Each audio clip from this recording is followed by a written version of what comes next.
In this video, we will talk about how to find the sum of an infinite geometric series. So here's the formula that we can use to find the sum. S, which just stands for sum, is equal to A1 divided by 1 minus R, where A1 is the first term in the series, and R is the ratio of the second term, A2, divided by the first term, A1. So I have a few examples for us to work through here. Let's check out the first one. We have the series 1 plus 1/3 plus 1/9 plus 1/27, and on and on and on. So just by looking at these values, we can see that they're slowly getting smaller, but they'll never actually reach 0. So we want to figure out what sum is this series converging towards. Well, we can use this formula to figure it out. So A1, that's the first value that we need to know. A1 is just the first term in the series. That's 1. So we'll say A1 is equal to 1. And we also need to know R. So R is the ratio of A2 divided by A1. So A2, the second term in the series, is 1/3. We said A1 is the first term in the series. So A2 divided by A1 is just 1/3 divided by 1. And any number divided by 1 is just itself. So this ratio is just 1/3. So we can fill in these values for this equation and figure out what the sum is going to be. So we'll say sum S is equal to A1, which we found was 1, divided by 1 minus R, which is 1/3. Now in the denominator here we have 1 minus 1/3. So if we want, we can rewrite 1 as a fraction with the same denominator as 1/3. So we could rewrite this as 3/3 because that's equal to 1. So if we have 3/3 minus 1/3, since they have the same denominator, we can just subtract the numerators. So 3 minus 1, that's 2. So 3/3 minus 1/3 is 2/3. So what we really have is 1 divided by 2/3. Or if we want to write it as 1 over 1 divided by 2/3. Remember when we divide fractions, that's the same as multiplying by the reciprocal.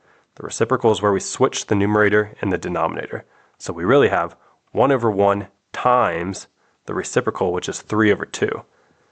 And this just turns out to be 1 times 3 is 3, 1 times 2 is 2. So 3/2. So that is our final answer. That is what this series is converging towards, the value 3/2. That's the sum of all of the values in this series. All right, let's try another example. Let's say we have the series 81 minus 27 plus 9 minus 3, and on and on and on. How can we find the sum of this series? Well, let's use our formula. First, we need to identify what is A1, the first term in the series. That would be this 81 right here. So we'll say A1 is 81. Now we need to figure out R.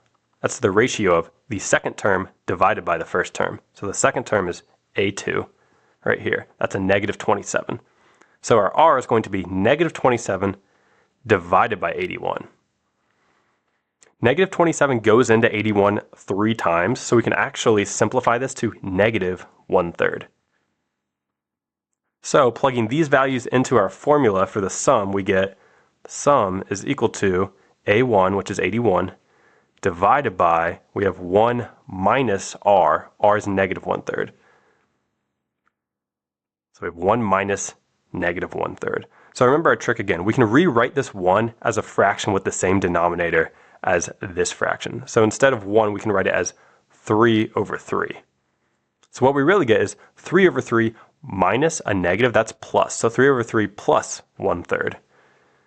So since these two fractions have the same denominator, we can just add the numerators to get 4/3. So we get 81 divided by 4/3. And remember, it helps if we can write it like this. 81 over 1 divided by 4 over 3. When we divide by fractions, that's the same as multiplying by the reciprocal. So where we switch the numerator and the denominator. So we can write 81 over 1 times 3 over 4. So when we multiply these, 81 times 3, that turns out to be 243, and 1 times 4 is just 4. So our final answer is going to be 243 divided by 4. This is the sum that this series is converging towards. All right, let's try one more example. Let's say we have the series 1 minus 3/4 plus 9/16 minus 27/64, and on and on and on. How can we find the sum that this is converging towards? Well, let's use our formula. What is A1? That's the first term, which is a 1. So we'll say A1 is equal to 1. Now we need to find R. So the ratio of A2 divided by A1. So here's A1, and negative 3/4 is A2. So negative 3/4 divided by a 1 is still just negative 3/4. So we'll say R is negative 3/4. So now we can plug these values into our formula to find the sum. So we'll say S, the sum, is equal to A1, so that's 1, divided by 1 minus R. R we found was a negative 3/4, so minus a negative 3/4. So in the denominator, we can rewrite 1 as 4/4. So we get 4/4 minus a negative 3/4, that's plus 3/4. So 4/4 plus 3/4 is 7/4. So we have 1 divided by 7/4. And it helps if we can write it as 1 over 1 divided by 7/4. Remember, when we divide by fractions, we can multiply by the reciprocal. That's where we flip the numerator and the denominator. So we can rewrite this as 1 over 1 times 4 over 7. Multiplying straight across, we get 1 times 4 is 4, and 1 times 7 is 7. So our final answer is 4/7. That is the sum of this series, of what this series is converging towards, 4/7.